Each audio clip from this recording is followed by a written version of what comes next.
Hello guys, আসসালামু আলাইকুম। আজকে রেসিপি এই যে দেখতেছেন জর্দানের দেশের। তো এইটা হচ্ছে যে বামিয়ে কয় ওরা, আর আমগো দেশের হচ্ছে ঢেঁড়স।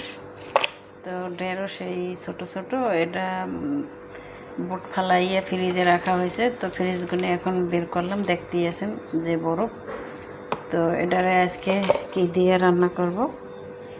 এই যে খাসির গোশটা একটু গরম মশলা এলাচ দিয়া আদা রসুন বাটা দিয়ে সেদ্ধ দিছি পানি দিয়া। সেই পানিটা হলো এই। তো এই পানিটার ভিতরে এইটা হচ্ছে টমেটো ব্লেন্ডার করে ফ্রিজে রেখে দিছি। টমেটো দিয়ে আজকে এইটাই পানির ভিতরে দেওয়া হবে। তো পানির ভিতরে শেষ পর্যায়ে দেওয়ার পরে তো এটা এখন বরফ আছে, বরফটা গড়লে পানির ভিতরে দেব।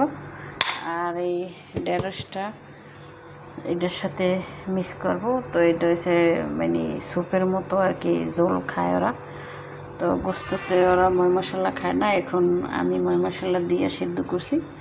তো ওরা সেদ্ধ করে যেভাবে ওইভাবেই করছি। তো ওরা আগে ময় মশলা দিত না, আমি এখন দিই। তো লাস্ট পর্যায়ে রসুন কেটে নিয়েছি, বাস রসুন দিয়ে ওরা বাগার খায়। তো আমরা যখন ডাইলে বাগার দিই ওই রকমেরই। তো রসুনটা দিয়ে শেষ পর্যায়ে বাগার দেওয়া হবে। এই যে দেখতে পাচ্ছেন টমেটো আর গোছের পানিটা সেদ্ধ করলাম, মানে উতলানোর পরে এখন আমরা দিয়ে দিলাম এই যে ঢেঁড়সগুলো দেখতে পাচ্ছেন, ছোট্ট ছোট্ট ঢেঁড়স। তো এটা দেওয়া হলো। এখন